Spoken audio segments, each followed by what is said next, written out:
Okay. Oh, the cord is longer, sorry. I was leaving.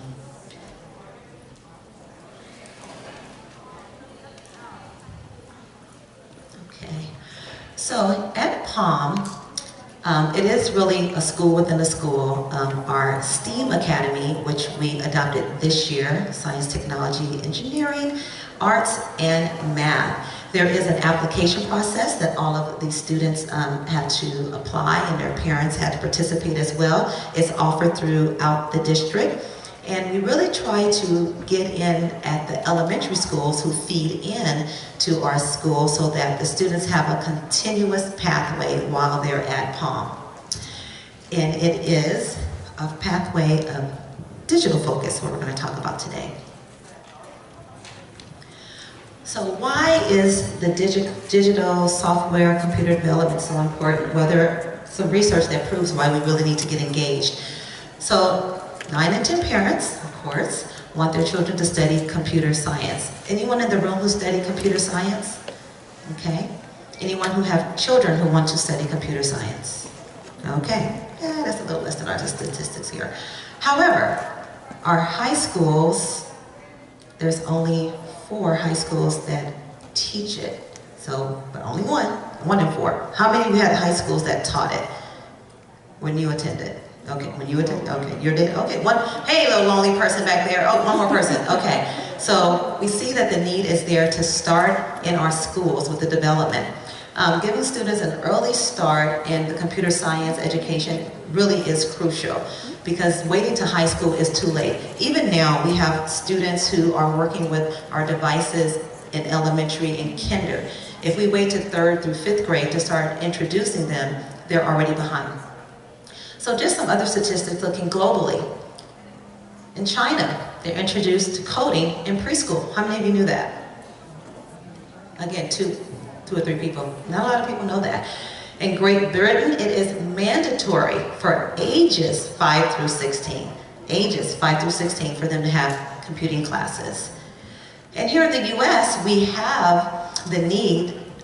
Employers are looking for qualified people. However, we don't have all the offerings at the high school level.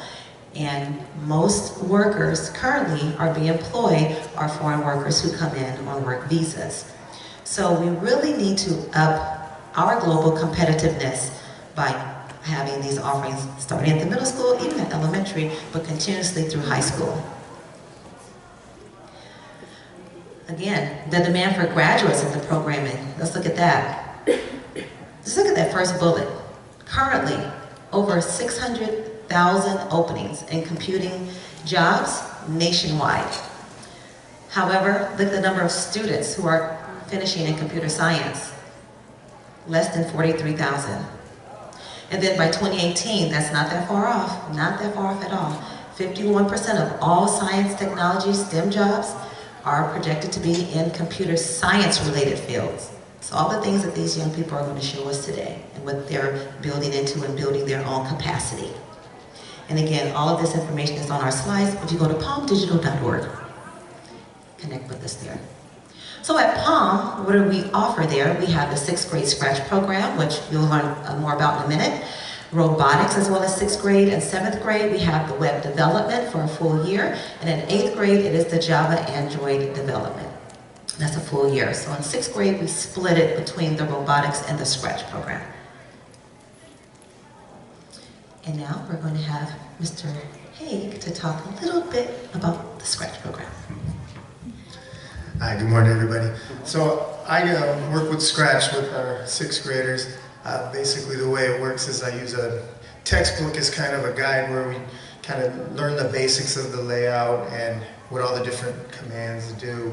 And basically leading to the last bullet there, which is the most important, is learning how to do different procedures, loops, operators, variables, lists. Basically what they're learning is the logic of programming, planning a program first and then actually putting it together without having to know Java language and type a bunch of letters. So it's block-based, so they just drag certain blocks in, where they're still doing the exact same logic that they'd be doing if they were programming by basically like a text-based programming like Java.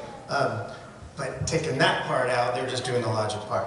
And then, so that's our structured part. Unstructured portion is, after we've done a few of these, is they get, their favorite days are the creative days, and they just kind of go nuts. They take things that we've been doing, and they also look on other programs and learn different ideas they want to try, and they just try all these things out, and that's really on them. It's unguided. Sometimes I guide it a little bit, give them ideas, but mostly they just kind of go nuts, and they just, that's their favorite thing, is trying the things we've learned and trying new things, which I love. It's awesome to see them do it. And a lot of the time what we'll do is we'll publish their projects on like our Google Classroom, and then they can all look at each other's projects and critique them and get ideas from others. But that's basically how the Scratch programming class works for me. And so I'm not sure what we're doing next. And just to get a feel of the room, I usually do this at the beginning.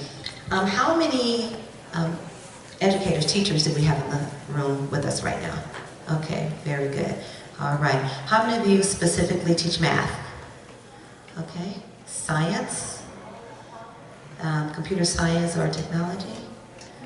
Okay. All right, very good. Engineering in some form?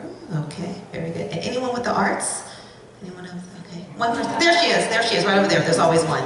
There's always one. Okay. Any administrators in the room? Okay, very good. How about other district personnel other than the ones I introduced from Moreno Valley? Any other? One, two, okay, two other. And classified people, are there any classified people here? Okay, there's one person. Thank you. Don't leave anyone out. So we hope that you will take all of this information back to your light groups as well. All right, robotics. Let's learn a little bit more about robotics from Ms. Katona, who was a former teacher at Palm. Yes, and you saw that I was the person who raised their hand as the arts teacher. I was hired at Palm to teach English and social studies. And my first year there, the principal said, "Who wants to be trained in robotics?" Well, it was my first year there, so I said, "I will." And that's kind of how I came to also be the 6th grade robotics teacher for 2 of my years at Palm. So it shows that it isn't just our science, technology, mathematics teachers, but even our English teachers can get involved in this STEM movement. The program we use to teach robotics at 6th grade is the Lego Mindstorm. We work with the EV3 robots. It ties in very well with the Scratch programming because they're very similar, the drop and drag, the block programming. Follows the logic that goes with coding. It's a project-based program that we teach. At the beginning of the year, the students build a basic rover robot. We say that it's a planetary rover, and through the course of the semester, they have various challenges that they have to reconfigure their robot and create programs for their robot to do tasks that a rover robot might do, such as clearing the landing zone, searching for materials on the planet, and just different tasks that it kind of brings it to the real world of these are things that robots are actually being used to do. And some of the other examples are up there of what they program their robots to do.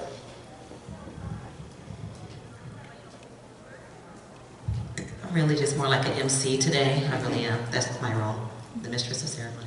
Okay, and here are some examples. Do anyone talk a little bit about what we're seeing here? Well, you see our robot, a couple of our students there in pictures. They are working with their robots in class. The students work in groups of 3 and they are working collaboratively because in the real world, that's what they need to do. So they can guess and check through the tasks, converse about what they need to do, and problem solve together.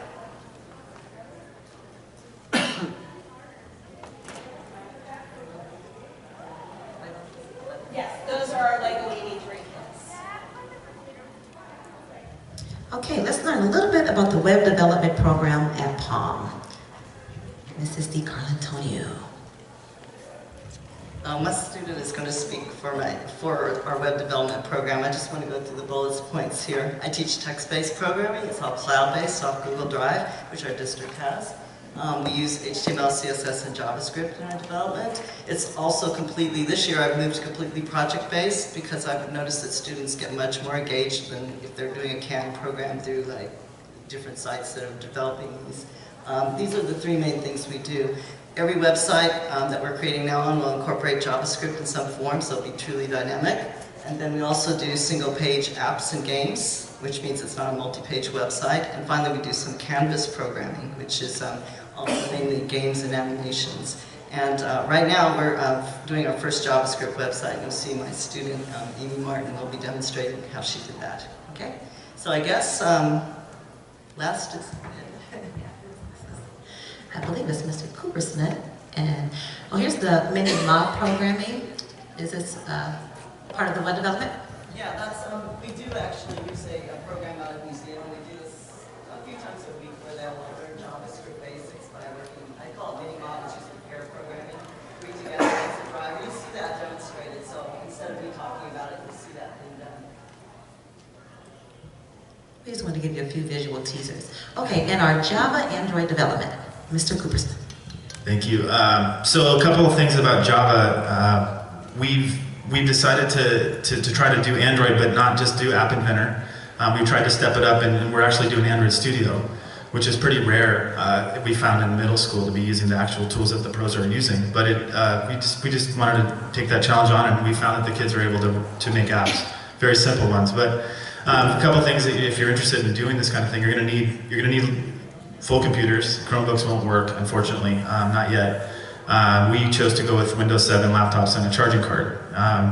So first we teach the Java language, that's what we're doing right now. So you won't actually get to see Android today because we're not quite there yet. We're first learning Java. They learn JavaScript, or they get introduced to JavaScript in 7th grade. And then in 8th grade they're learning Java. So right now you're going to see that.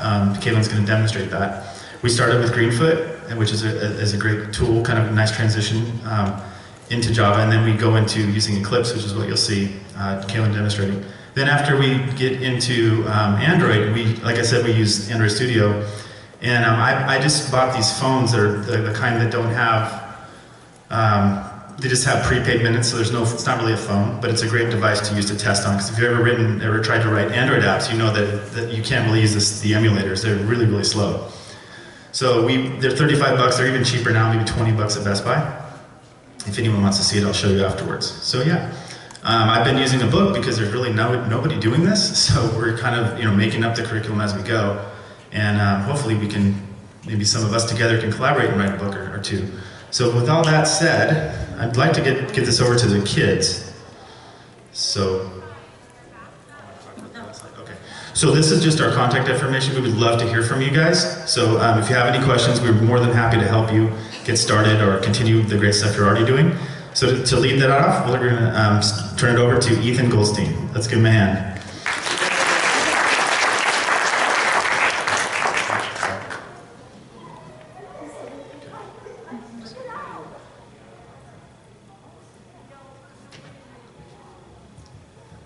Hi guys, my name is Ethan Goldstein, and today I'll be showing you what we're doing in STEM enrichment, which is for 6th grade, which is a program called Scratch. Scratch is used to like a beginner's version of Java, JavaScript, and the other coding languages that we will learn later on throughout middle school. Now, Scratch is kind of like,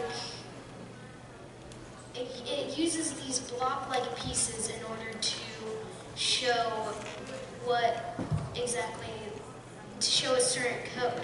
So if I want something to say hello in JavaScript, it'd be a lot more complicated, because in JavaScript it would require more text and more complicated features. So in this program, we use these jigsaw puzzle shaped pieces as an example of JavaScript.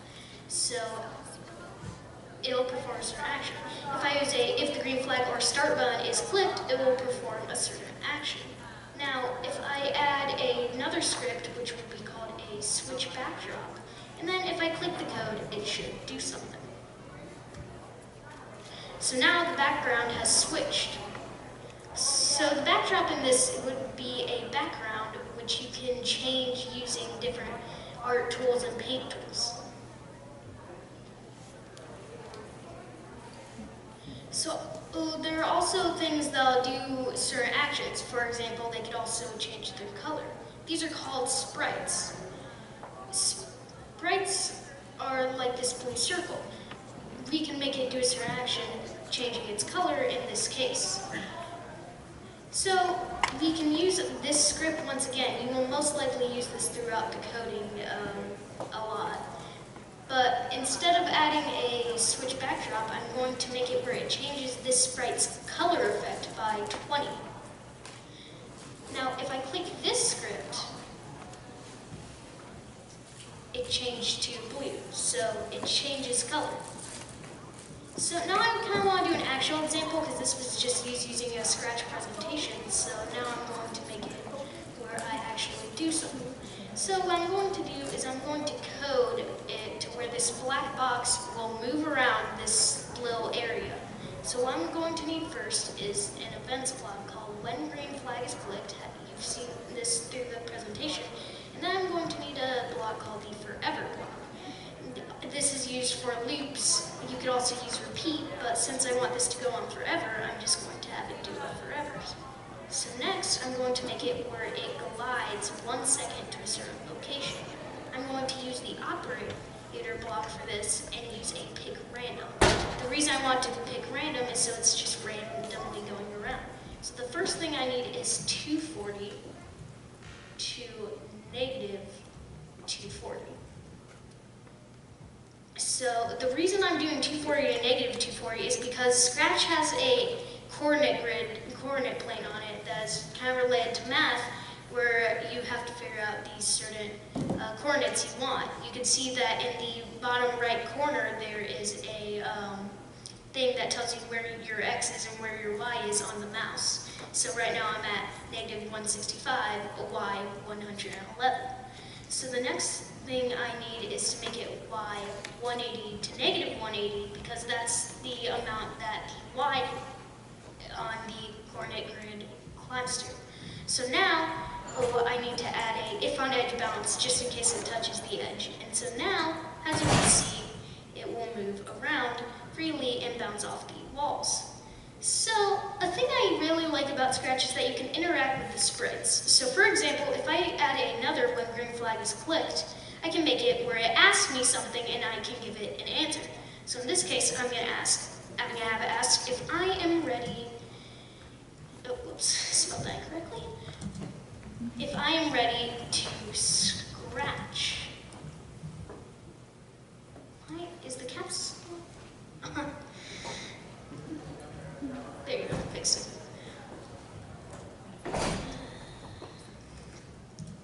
So once I type this in, it will ask me that whenever I do it. But I need to make it where if I give a certain answer, it will do something. So I need an if blank then. So what I'll need to do is if blank equals blank then. And then I need to go to sensing and add if answer equals a certain thing. So I'm going to have it where I can give it two answers. One is yes, the other being no. So now when I say that, it'll say something to me. So I'll do two things here. Just do this.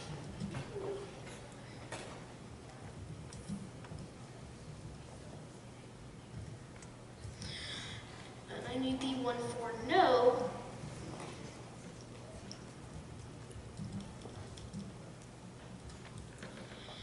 Which is going to be a different answer than yes. So now, if I go ahead and do this, it'll ask me if I'm ready to scratch. And if I say yes, it says then let's get coding. Now, if I reset the program, it'll ask me if I'm ready to scratch again. And if I say no, I'll say, oh, okay. Never mind. Now, the only problem with Scratch is that if I put anything else, let's say maybe, it will stop. So that is a little bug with Scratch that I have yet to fix. I'm pretty sure you have to do a different type of if-then. But so the last thing that I wanted to do was this. So for the STEM, when we were working in the STEM lab, we came up with a little bit of a Palm Puma theme for the STEM program. And so, drum roll please. Squares. So the reason that the theme is squares is because, as you know, some people think that nerds are kind of the squares, the ones that no one is interested in. The jocks are the cool ones, the nerds are the lame ones. But so, whoops, pressed the wrong button. You can hear the drum roll again. Alright, there you go. So it makes a square. And let's say I want to make that thinner, I could easily do that if I go to the C inside and I can make it where it changes it to a 1. Don't know why I keep pressing that, but and now when I do it, it makes a much thinner square that sign, because it's kind of far away, it might be a little hard to see. So I'm gonna go ahead and move on to the next person who is Fiona, which is doing Lego Mindstorm and robotics.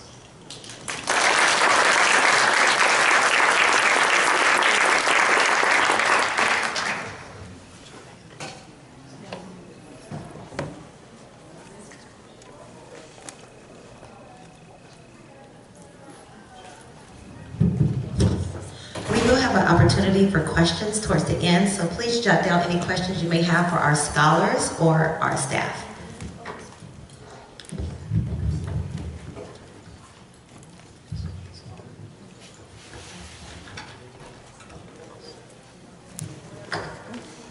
So last year, I was a student in Ms. Katona's class. There, we learned the basics of robotics through LEGO Mindstorms. LEGO Mindstorms is a programmable robotics construction set that allows you to build, program, and command your own LEGO robot. LEGO Mindstorms programming is based on command box programming rather than code programming, which Java and HTML both use. Now I'm going to create a square, but first I'm going to tell you the functions of each of the categories you need that include the box you need to create a program. So this category is the action blocks, which allow you to control the actions of the program. The flow control blocks allow you to control the flow of the program. The sensor blocks allow your program to read the inputs from the sensors. The data operations blocks allow you to write and read variables, compare values, and much more. The advanced blocks let you manage files, Bluetooth connections, and much more. And my blocks allow you to create your own blocks for your functions, or so the robot functions the way you want to. So to create a square, I need to drag a move steering block and leave the steering at 0 and the rotations at 1, because I want the robot to move forward for only 1 rotation. Next, I'm going to grab another move steering block and change it to -60, because I want the robot to move forward and then turn to create one side and one vertex for the square. Finally, I want to grab a loop block, change it to count 4 times, because I want the robot to repeat this action 4 times. Now I'm going to download the program and run it on the floor.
She can just show it in the middle of the room over here. Yeah, just put it over here.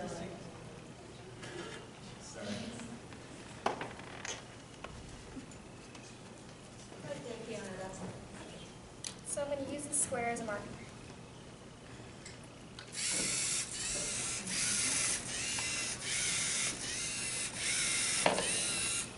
So as you can see, it's not perfect because of the friction from the carpet, but as you saw, it was the shape of a square. Can you run it once more? Oh, okay. Top of the table? Yeah. Can you go to that table? Maybe.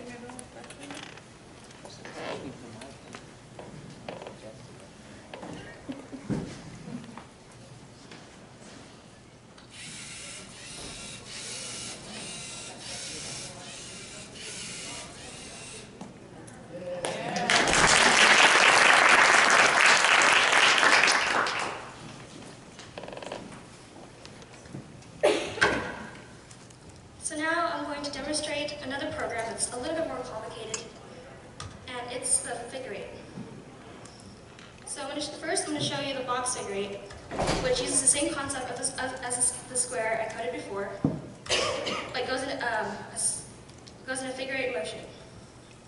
So it starts from the top right, and then moves to the left, and so on.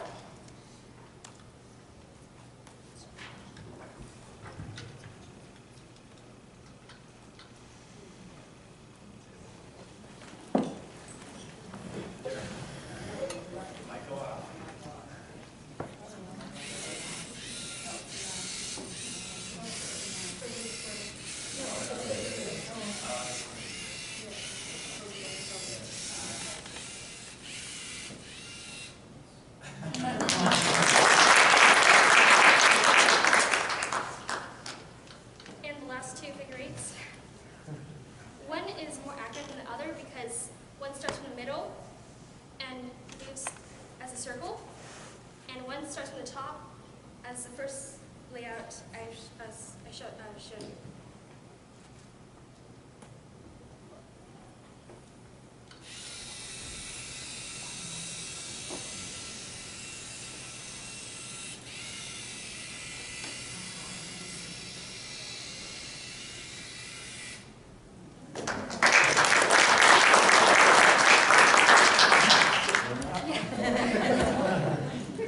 And the last one.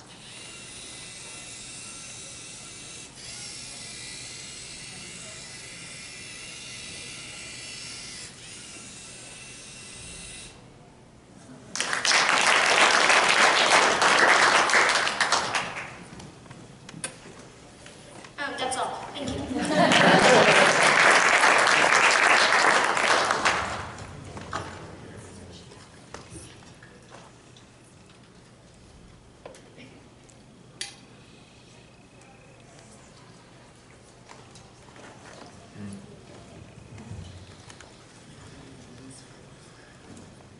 Wouldn't be technology if you didn't have some glitches, right? I don't need those. Hi everyone. This year I've been learning how to code with HTML, JavaScript, and CSS. The special thing about the editor that we use is that it functions in Google Drive. Google Drive is accessible by all students in my school district. Most people think that there is not an easy way to make a website, but with Edity, it is. With Edity, you use folders to help organize your coding files. One website that I've been working on this year is a number game. This project uses all three web development languages that I have learned: HTML, JavaScript, and CSS. In this project, we decided to split the process in 3 different versions. We decided to do this because we wanted to learn the logic before the code. To also help with this, we wrote out our plans using the comments, as you can see right here, in my version 1.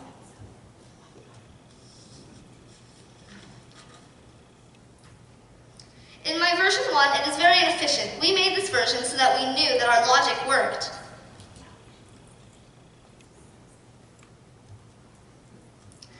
It has no error checking, so that means that when it asks you, what number do you guess, and from 1 to 100, and you put in a negative number, it counts it and it says too low.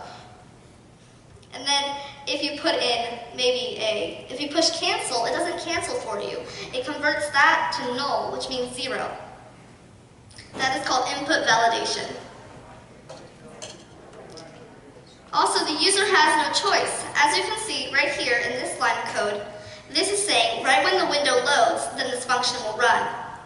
And so a prompt will pop up, so I will run this.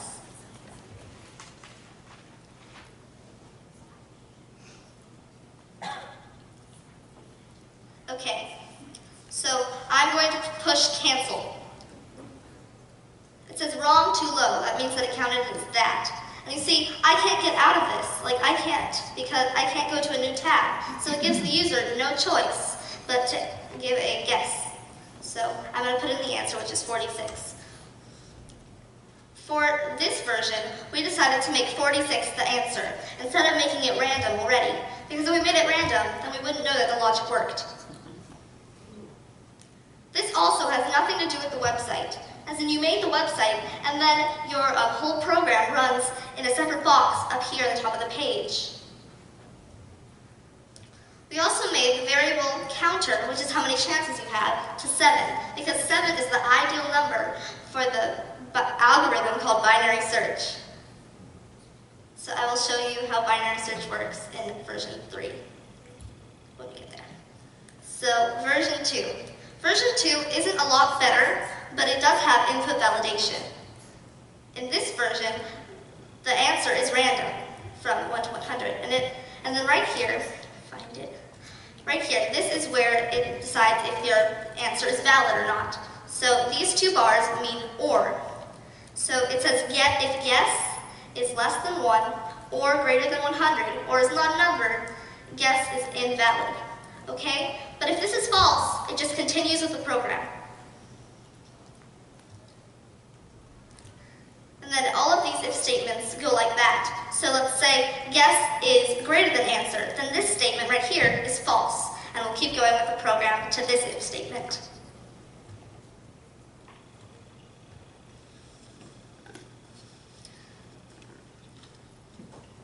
Okay, so another thing that I will explain is the while loop.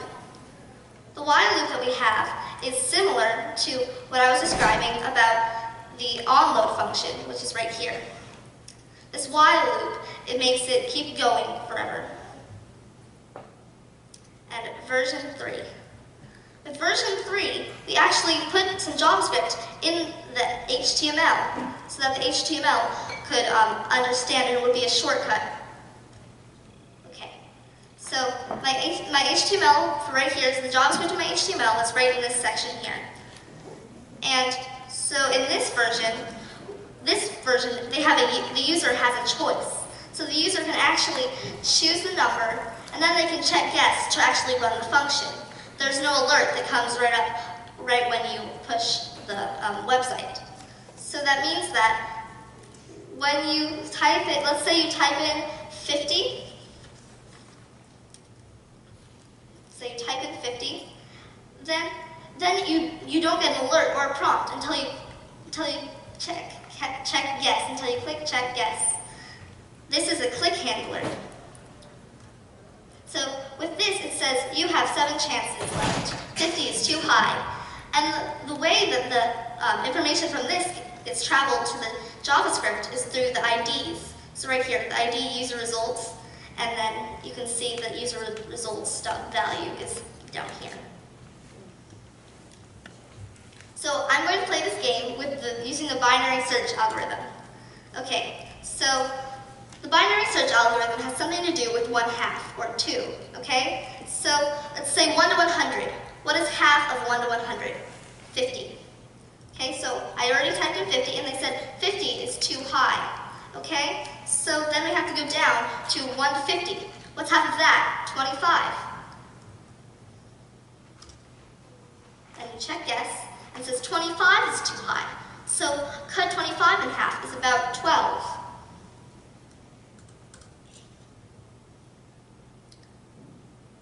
They say 12 is too low. So between 12 and 25 is about 13. Okay, and half of that is about 6. So I'm going to go to 18.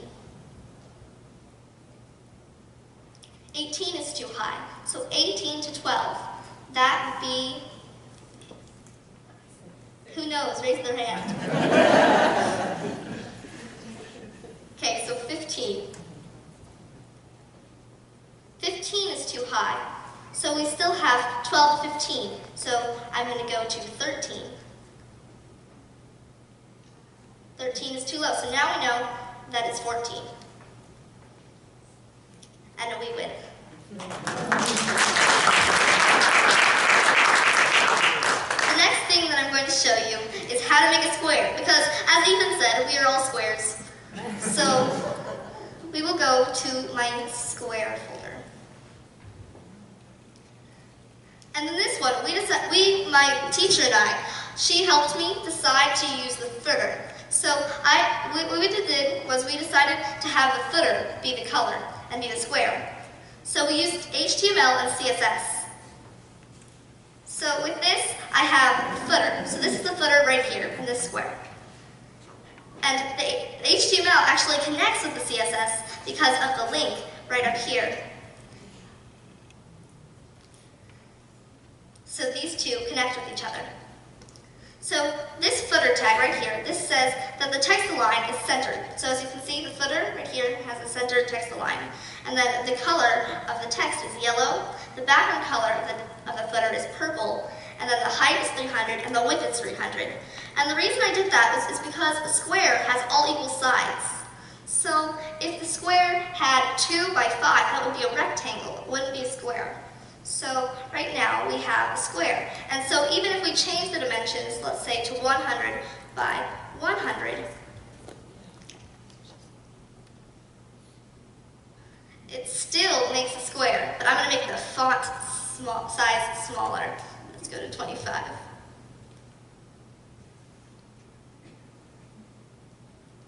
So that's the square.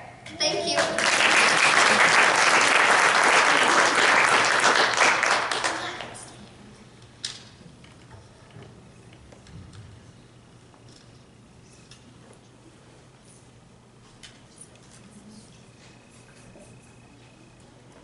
Next we'll have Kaylin come, and we're going to demonstrate something that's done often in industry. We went on a field trip last year to a place called Hunter Industries where they were doing this thing called mob programming, where there were a team of 5 engineers on one computer. And we're going to demonstrate something like that, but at a smaller scale. We're going to demonstrate pair programming. So Kaylin's going to navigate and tell Amy, the driver, what to do. So this is actually done in the real IT industry.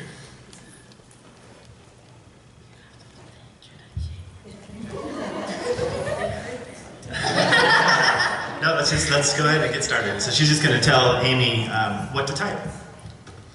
So go to line 7.5, type in the variable TOR, control space, enter, period, type in SH, enter, and then run. So they're leveraging the power of the tools that are built into Eclipse. And then go to line 14.5, and then use the variable TOR, control space, enter, period, type in MO, and then enter, and then type in the number 50, and then run.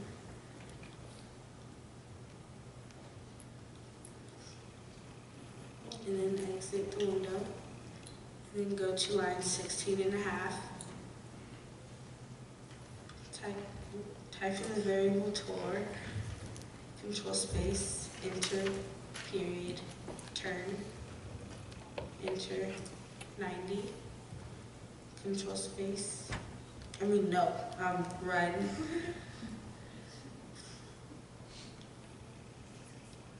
And then exit out of the window, and go to line 13.5.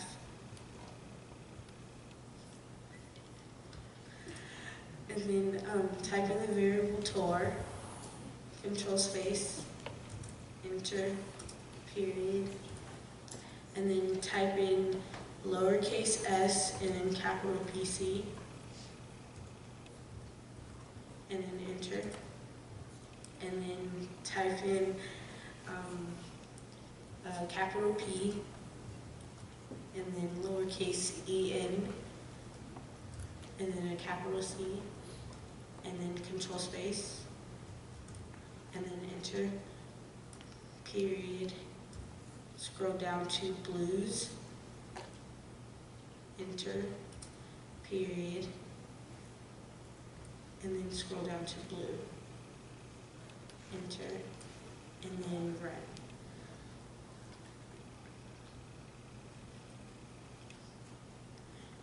Exit out of the window, go to line 13 and a half, type in FOR, control space, and scroll down to the next line.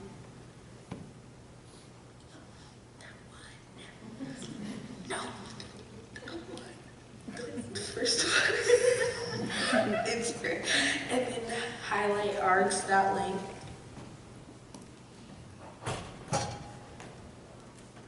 And then type in the number 4. And then highlight the in curly brace on line 17. And then use Alt down arrow till you're at line 24. And then run.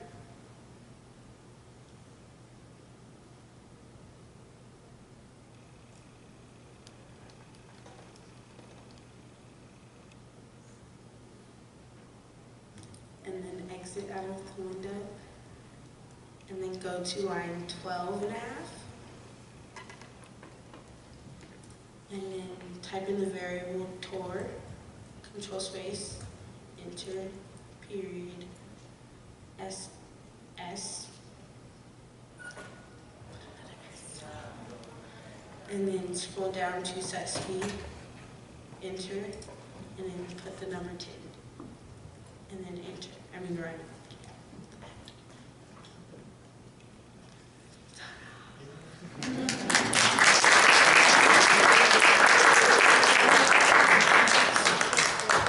That's 4 squares. And then go to the make logo. Yeah. And then go to line 9 and a half, type in the variable TOR, control space, enter, period, SH, enter, run, exit out of the window, and then go to line 13 and a half, and then type in the variable TOR, and then control space, enter, period, and then SS, scroll down to set speed, enter, 10, and then run the program, and then exit out of the window, and then go to line 15 and a half, and then now it's a different variable, so type in the TKP variable, and then control space, enter, period, and then scroll down to set up color wheel, enter, run, and then exit out of the program, and then go to 18 and a half, and then the TKP logo object, or variable, control space, enter, period, scroll down to draw TKP T, enter, period, run. And then exit out of the program. And then 21 and a half. And then TKP, control space, enter, period. Scroll down to draw TKP K. And then run.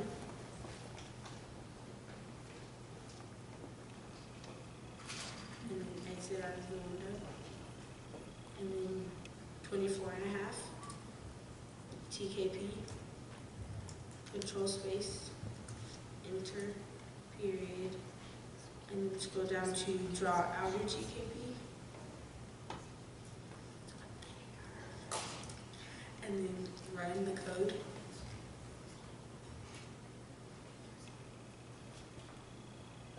Exit out of the program, and then go to 26 and a half, and then TKP, control space, enter, period, and then scroll down to the second line, enter, and then run.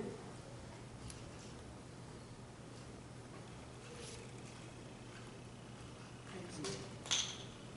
And then go to line 20 and a half, TKP, control space, enter, period, and scroll down to draw left bracket, enter, code, run.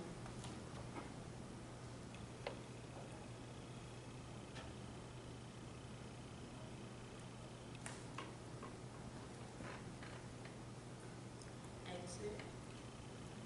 And go to line 24 and a half, and then use the TKP variable, control space, enter, period, and then scroll down to draw right bracket, enter, and run.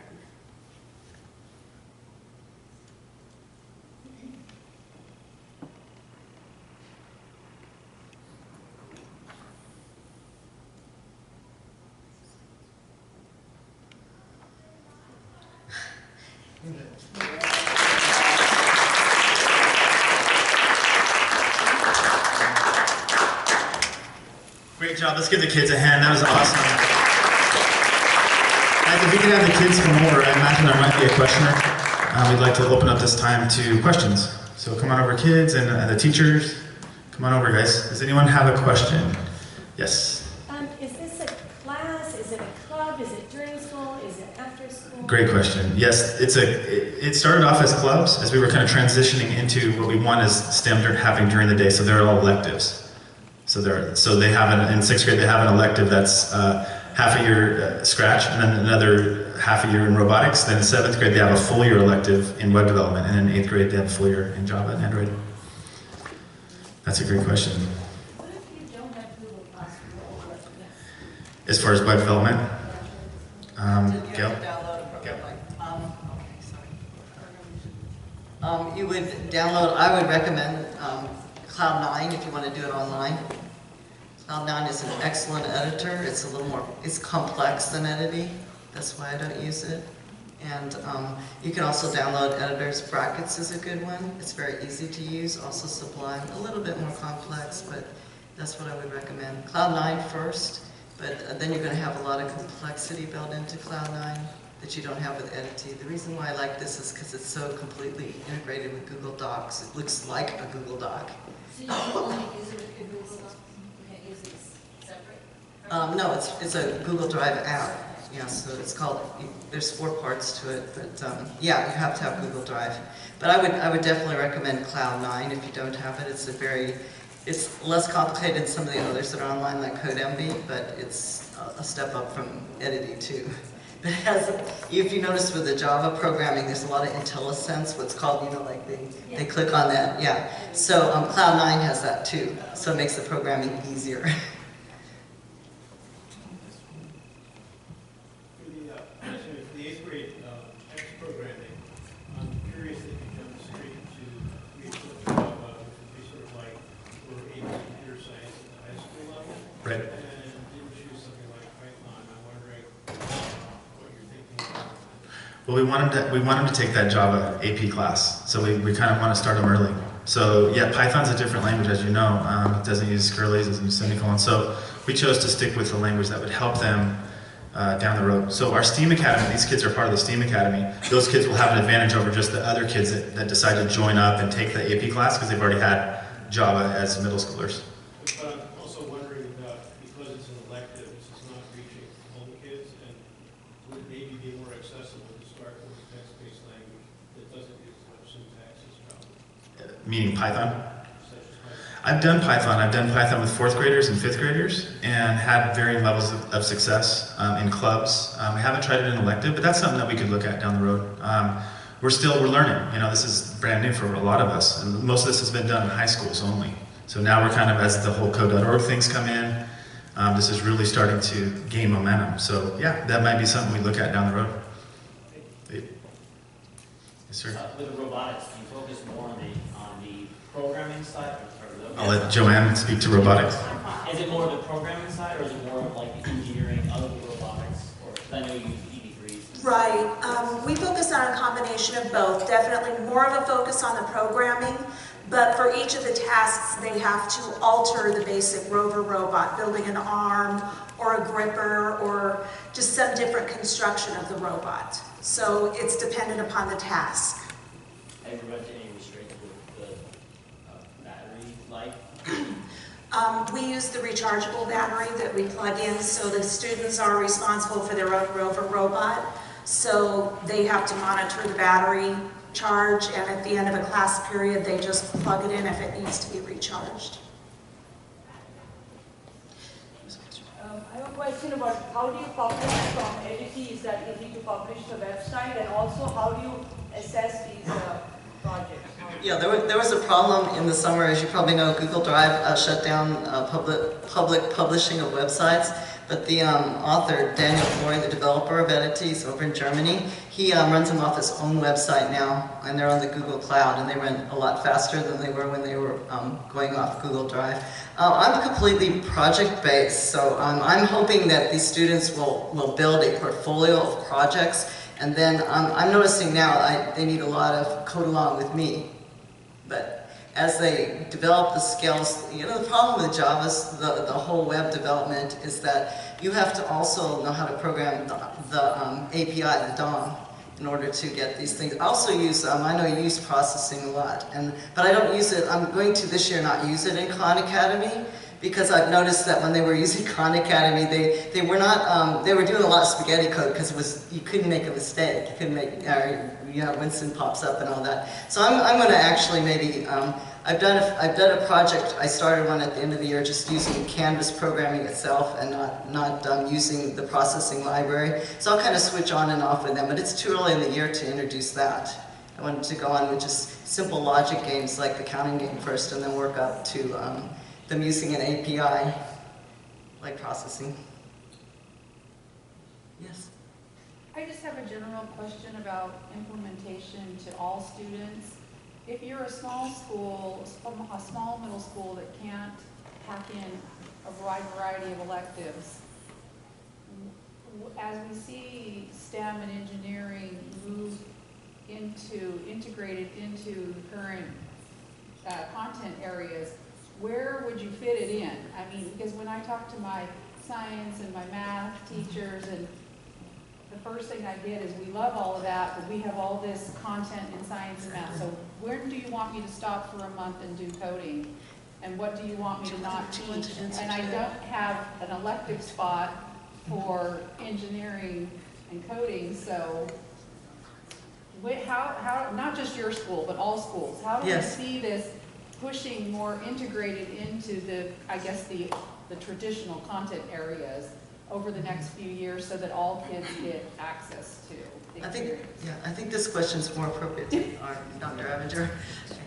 And actually, Joanne will tap in on this as well. But now you're talking about master scheduling, which is something totally different.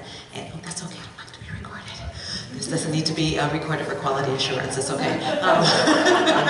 It's okay. I like to get everyone else. However, we're thinking of electives, and again, this is a very strategic and targeted program at our school.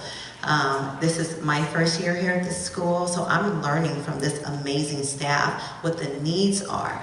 So in order for us to have more offerings, we need to have more sections. And right now it's just very strategic on the academy itself. Our school, we're at 1348 as far as students. And so, as you can see, we only have so many electives offered. We have one for 8th, one for 7th, and just the 2 2 for 6 for right now. So our goal is to get 2 for each grade level so that we can offer to more of our scholars who have applied for this program. Again, at our school, it's an application process to be in the program, and then it was very strategic on the pathways of how the staff and the previous administration decided. So to take it school-wide would be more like us introducing in a club atmosphere until we have enough personnel and enough, FTEs in order to, while also having our core course curriculum offered as well. So I'll kind of get that part and I'll let Joanne kind of tap in. I just wanted to add that we can also integrate this into the non-STEM subjects. As I said, I was the language arts and social studies teacher. And many of the projects that my students did last year, we incorporated Scratch coding, and they built projects for presentations through social studies and through the language arts. And that was kind of my goal as the non-STEM teacher, was to show the students that it's not just during math time or during science time that we need to be thinking about these subjects and need to be thinking in these ways. So also bring in those language arts and social studies and non-STEM teachers to help incorporate these programs throughout the school. So are you saying like different of the traditional content areas may have a unit and then they tie in the logic behind like an interdisciplinary type project. And at our site, one thing we have are staff-led professional developments, and this is an opportunity for teachers in all of the core areas, including PE, including everyone, to learn from our experts, clearly our panel of experts, of how to integrate certain basic skills into their curriculum. And with the majority of our classroom having access to Chromebook cards using the Google apps, this also makes it more accessible as well. So again, it's a growing process. We're getting there, but the integration, as Joanne said, that's very key. But you also have to have the personnel that's willing to do it. And so now we're talking about mindset and growth mindset, which is a whole nother presentation we don't have time for today. But but it takes those things to see that it doesn't have to be based on a title of a class or a coursework, but how you can use it throughout your instructional practices and strategies, just like we expect to have our English language development taught throughout. This is something that can be taught throughout if done, correctly and in small steps. Go slow to go fast. I believe that is above and beyond our time. So if you would please give our panel of experts, our staff, and our scholars a round of applause. So very proud of them. I'm so blessed to be in their midst and to learn from all of them. And again, please go to palmdigital.org to get our presentation that was offered here, and our website will be updated throughout the year. So thank you all so much for participating with us.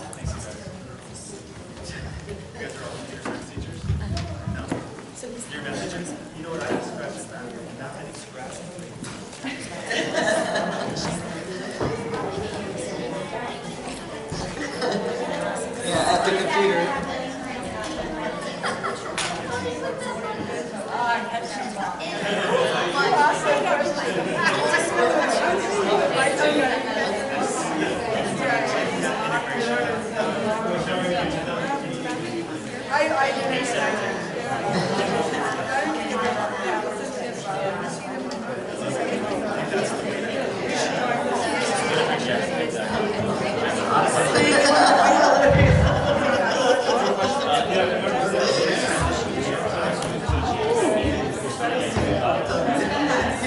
Sorry.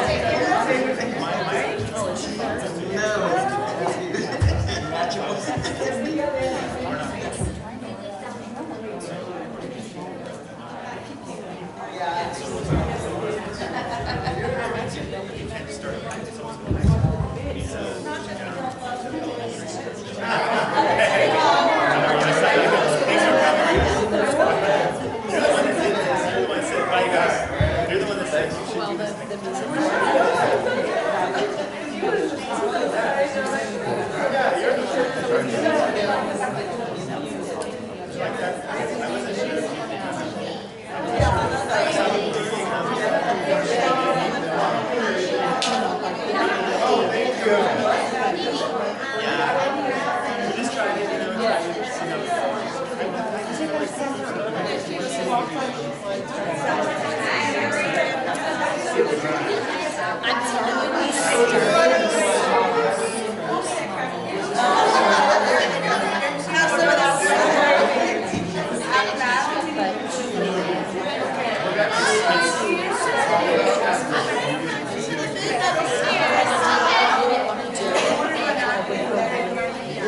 that was your daughter? That was my daughter. That's what's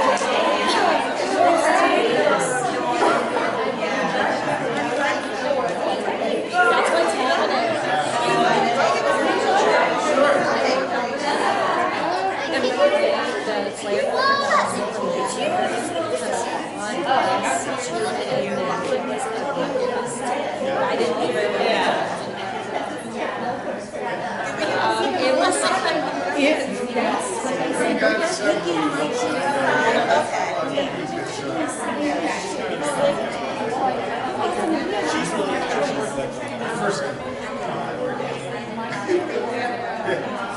I probably say Okay, that's how I know.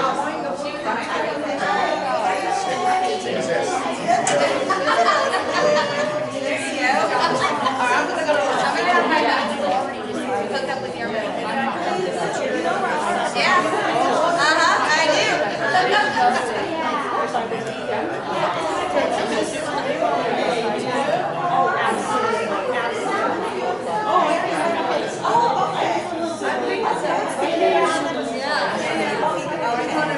I best way is getting that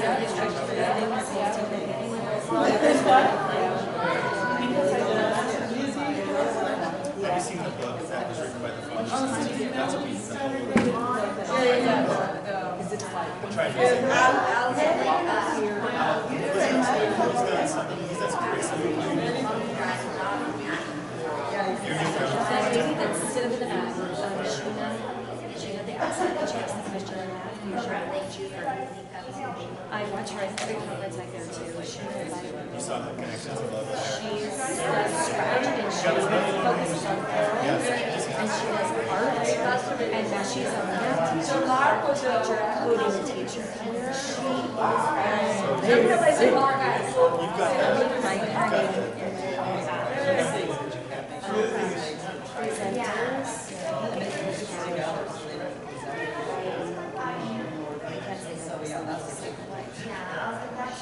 This lady, she is phenomenal. What do you use that staff? Let me look and see what it says.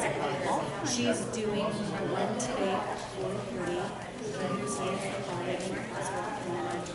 So it's a little bit different than what I've seen. Yeah, that's one. She talks about her Arduino.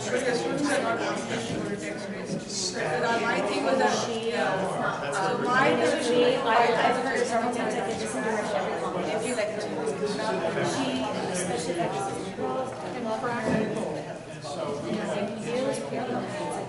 she taught a class in the Bay Area I was going to go to.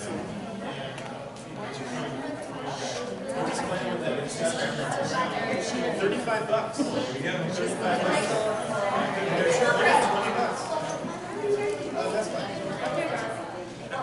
I know. When she took from me, I very rarely, if ever, wear hats. But certain early morning sections of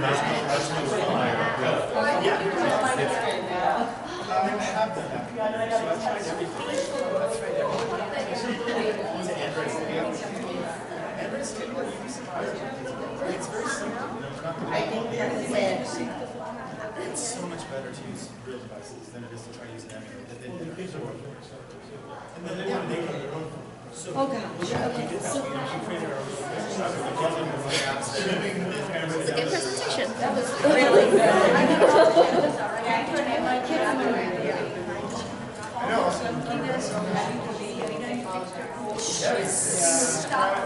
She's good. All that info's on the slide.